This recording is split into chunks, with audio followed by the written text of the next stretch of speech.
Scene దగ్గర నుంచి మా ఎమ్మెల్యేలు కంటెస్ట్ చేసిన వాళ్ళందరూ కార్పొరేటర్ల స్థాయి నుంచి అందరూ కూడా ఇక్కడే ఇదే నీటిలోనే ఉన్నారు.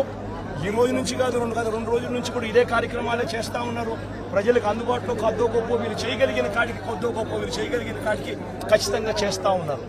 కానీ ప్రభుత్వం అనేది స్పందించాలి, అది మోస్ట్ ఇంపార్టెంట్.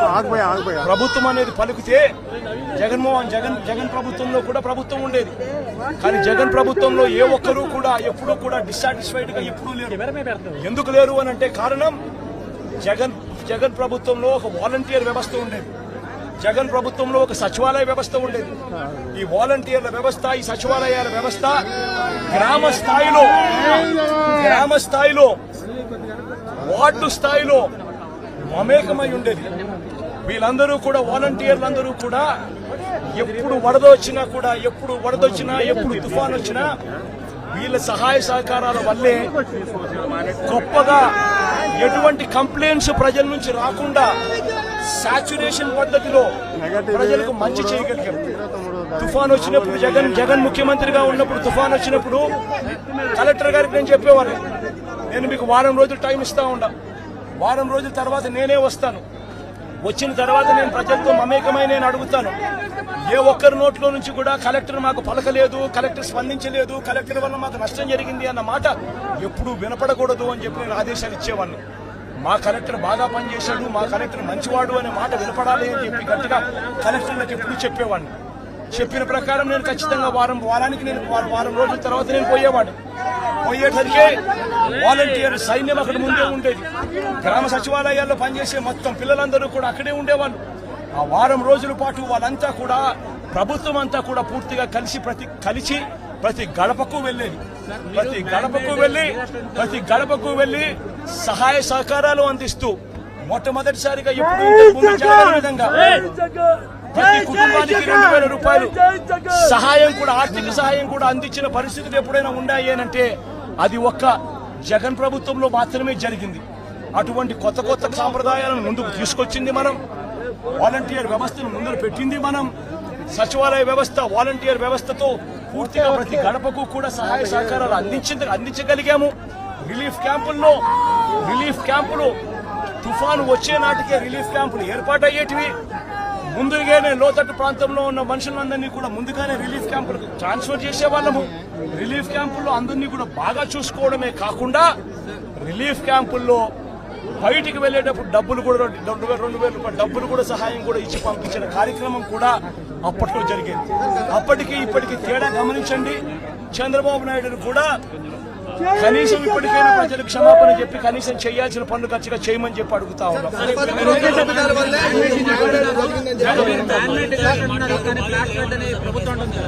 ప్రతి బాధితుడు కూడా మీరంతా ఉన్నారు, నాతో పాటు మీరంతా కూడా నడుస్తా ఉన్నారు. బాధితుల దగ్గర మీరు కూడా బైక్ పెడతా ఉన్నారు, బాధితులు మాట్లాడిన మాటలు మీరు కూడా విన్నారు. ఒక్క బాధితుడికైనా కానీ ఇక్కడ నుంచి మేము వస్తా ఉన్నాం, ఇక్కడ నుంచి మేము ఎక్కడికి వెళ్ళాలి అని అంటే, ఎక్కడి నుంచి ఎక్కడికి వెళ్తా ఉన్నారనంటే తెలియదు సార్, తెలియదన్నా, ఇక్కడ నుంచి పోవాలి, మా బంధువులు ఇళ్ళకు పోవాలనే మాట చెప్తా ఉన్నారు. కానీ కనీసం ఒక్క బాధితుడన్నా కానీ రిలీఫ్ క్యాంపులకు మేము పోతా ఉన్నాము, రిలీఫ్ క్యాంప్ అక్కడ ఉంది, రిలీఫ్ క్యాంప్ అక్కడ పెట్టారన్న మాట కనీసం ఒక్కడన్నా చెప్పాడని అడుగుతా ఉన్నా. కనీసం ఒక్క బాధితుడన్నా కానీ చెప్పాడని అడుగుతా ఉన్నా. మీరే విన్నారు, మీరే చూశారు. ఆ బాధితుడు నేను అడిగా, ఈ 2 రోజుల నుంచి కనీసం మీకేమైనా సహాయం అందిందా అని చెప్పి, కనీసం ఇంటికి వచ్చి ఎవడైనా డబ్బు ఇచ్చాడా అని చెప్పి అడిగా. ఇంటికి వచ్చి మంచి నీళ్ళు ఇచ్చే కార్యక్రమం జరగలేదు సార్, డబ్బులు కదా దేవుడు ఎరుగు అని చెప్పి మాటలు వినిపించారు. మీరంతా కూడా విన్నారు.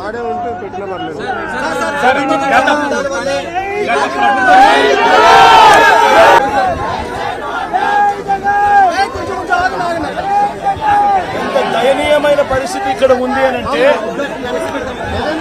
ఒకసారి మైకు పెట్టి ఎవరినైనా కూడా అడగండి. నిజంగా ఎంత దారుణమైన పరిస్థితి అంటే ఇక్కడ నుంచి మనుషులు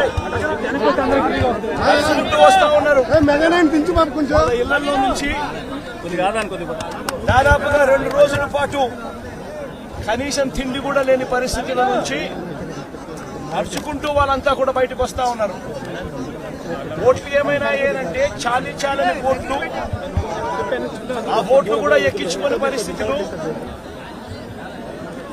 సందుల్లోకి బొందుల్లోకి పోని పరిస్థితి. ఓట్లలో వచ్చే వాళ్ళ సంఖ్య ఎంతమంది ఉన్నారు, నడుచుకుంటూ వచ్చే వాళ్ళ సంఖ్య ఎంతమంది ఉన్నారు ఒక్కసారి గమనించండి. ఈ లోతు దాకా నీళ్లుండి నడుచుకొని వస్తా ఉన్నారు. వచ్చిన వాళ్ళు కనీసము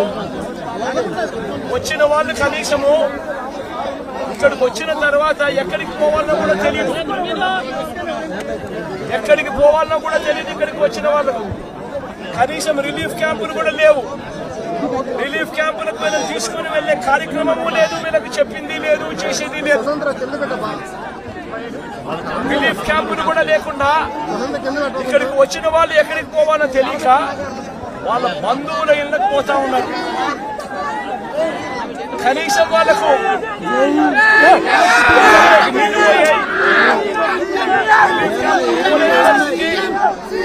రిలీఫ్ క్యాంపులు పెట్టని పరిస్థితి. కనీసం ఎవరికైనా సహాయం చేశారా, కనీసం కాస్త డబ్బులు ఇచ్చారా అంటే ఒక్కరికి కూడా ఒక దమ్మిడి పైసా కూడా ఇవ్వలేదు. కనీసం దమ్మిడి రూపాయి కూడా డబ్బు ఇవ్వలేదు. నిజంగా ఇంత దారుణంగా ఉన్న పరిస్థితులు బహుశా ఎప్పుడూ కూడా చూసే ఉంటాం. ఆశ్చర్యం కలిగించే విషయం ఏమిటి తెలుసా, ఈ ఫ్లడ్స్ ఏదైతే చెప్తా ఉన్నారో, ఈరోజు ఈ ఫ్లడ్స్ ఏదైతే కనిపిస్తా ఉన్నాయో ఇవి స్వయంగా మ్యాన్ మేడ్ ఫ్లడ్స్. ఇది మ్యాన్ మేడ్ ఫ్లడ్స్ అంటే దాని అర్థం ఏమిటి అంటే ప్రభుత్వం స్పందించాల్సిన రీతిలో స్పందించకపోవడంతో ఈ రకంగా అన్యాయమైన పరిస్థితి నెలకొని ఉంది. ఆలోచన చేయమని అడుగుతా ఉన్నా. ఇంతకు ముందు కూడా వరదలు వచ్చాయి, ఇంతకు ముందు కూడా ఫ్లడ్స్ వచ్చాయి. ఇప్పుడు పడిన వర్షం కన్నా ఇంకా ఎక్కువ వర్షాలు కూడా పడ్డాయి. కానీ ఏ రోజు కూడా మనుషులు చనిపోయిన పరిస్థితులు ఏ రోజు రాలా. ఇంతటి దారుణమైన పరిస్థితులు ఏ రోజు లేవు. ఆలోచన చేయమని అడుగుతా ఉన్నా. ఆగస్టు 28వ తారీఖున బుధవారం నాడే బంగాళాఖాతంలో అల్పపీడనం ఏర్పడతా ఉంది అని చెప్పి, వాయుగుండంగా మారుతా ఉంది అని చెప్పి 28వ తారీఖునే బుధవారం నాడే అలర్ట్ వచ్చింది రాష్ట్ర ప్రభుత్వానికి. 28వ తారీఖునే అలర్ట్ వస్తే ఆ అలర్ట్ లో గురువారం నుంచి వర్షాలు మొదలవుతాయి, చిన్నగా పడతాయి. శుక్రవారం సాయంత్రానికల్లా అది ఎక్స్ట్రీమ్ రెయిన్ ఫాల్ కింద మారుతుంది, శనివారం అంతా కూడా ఉంటుంది ఆ రెయిన్ ఫాల్ అని చెప్పి చెప్పడం జరిగింది. అంటే 20 సెంటీమీటర్ల పైచిలకు వర్షం పడుతుంది అని అంటే దాని అర్థం అది ఎక్స్ట్రీమ్ రెయిన్ ఫాల్ అని. మరి ఆ ఎక్స్ట్రీమ్ రెయిన్ ఫాల్ ఎక్కడ వస్తా ఉంది, ఏ మండలాలలో వస్తుంది అనే ఇన్ఫర్మేషన్ కూడా ఐఎండీ ద్వారా మనకు ఇన్ఫర్మేషన్ కూడా మనకుంది. ఆ ఇన్ఫర్మేషన్ మనకున్నా కూడా 28వ తారీఖునే బుధవారం నాడే మనకి అలర్ట్ వచ్చిన తర్వాత కూడా మనం ఏం చేశాము అన్నది ఒక ముఖ్యమంత్రిగా రాష్ట్ర ప్రభుత్వంగా ఆలోచన చేయాలి. 28వ తారీఖున అలర్ట్ వచ్చిన వెంటనే ఆ అలర్ట్ లో ఎక్స్ట్రీమ్ రెయిన్ ఫాల్ పడుతుంది. ఆ ఎక్స్ట్రీమ్ రెయిన్ ఫాల్ మన దగ్గర మాత్రమే కాదు, ఆ ఎక్స్ట్రీమ్ రెయిన్ ఫాల్ మన దగ్గరనే మాత్రమే కాదు, కృష్ణా, గుంటూరు, వెస్ట్ గోదావరి జిల్లాలు మాత్రమే కాదు, తెలంగాణలోని ఖమ్మం, నల్గొండ జిల్లాలలో కూడా పడుతుంది అని చెప్పి కూడా చెప్పడం జరిగింది. క్యాచ్మెంట్ ఏరియా మొత్తం కృష్ణానది క్యాచ్మెంట్ ఏరియా భీకరంగా తయారవుతుంది అని కూడా ఆ రిపోర్ట్ లో చెప్పడం జరిగింది. 28వ తారీఖున వాళ్ళు అలర్ట్ చేసిన రిపోర్ట్లు. మరి ఒక వైపున ఏం చేయాలి ప్రభుత్వం అన్నాక? ఆల్రెడీ డ్యాములు చూస్తే శ్రీశైలము, నాగార్జున సాగర్, పులిచింతల డ్యాములు ఆల్రెడీ ఇప్పటికే ఫుల్ గా నిండున్నాయి. ప్రభుత్వం అనేది చేయాల్సింది ఏమిటి? వెంటనే ప్రభుత్వం ఇరిగేషన్ డిపార్ట్మెంట్ తోనూ, రెవెన్యూ డిపార్ట్మెంట్ తోనూ, హోమ్ డిపార్ట్మెంట్ తోనూ రివ్యూ కార్యక్రమం చేసి ఈ రకంగా తుఫాన్ రాబోతా ఉంది, డ్యాములు అయితే పూర్తిగా నిండున్నాయి ఇప్పటికే. ఆ నిండు ఉన్న డ్యాముల పరిస్థితుల నేపథ్యంలో, తుఫాను వస్తా ఉన్న నేపథ్యంలో ఏ రకంగా దీన్ని డీల్ చేయాలి అని చెప్పి ఒక ప్రణాళికాబద్ధంగా ఒక కార్యక్రమం చేయాలి. శ్రీశైలం నుంచి, నాగార్జున సాగర్ నుంచి, పులిచింతల నుంచి కనీసం 60-70 టీఎంసీల నీళ్లను అక్కడ నుంచి తగ్గించి అక్కడ వాటర్ ఫ్లడ్ కుషన్ ఏర్పాటు చేసుకోవాలి. అక్కడ వాటర్ ఫ్లడ్ కుషన్ ఏర్పాటు చేయకపోవడం వల్ల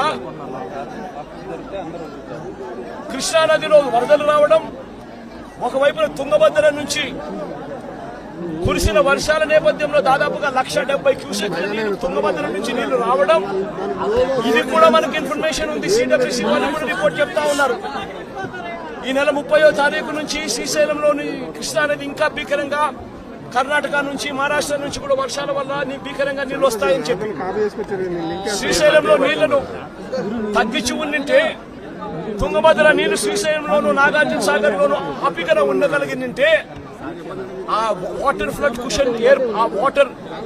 కుషన్ ఏర్పరచుకోవడం వల్ల దాదాపుగా సబ్స్టాన్షియల్ గా నీటిని అక్కడే మనం కట్టడి చేసి ఉండొచ్చు. అది కాక కృష్ణానదికి సంబంధించి తెలంగాణ నుంచి వస్తా ఉన్న నీళ్లు, మూసీ నది నుంచి వస్తా ఉన్న నీళ్లు, ఇవన్నీ కూడా పులిచింతలు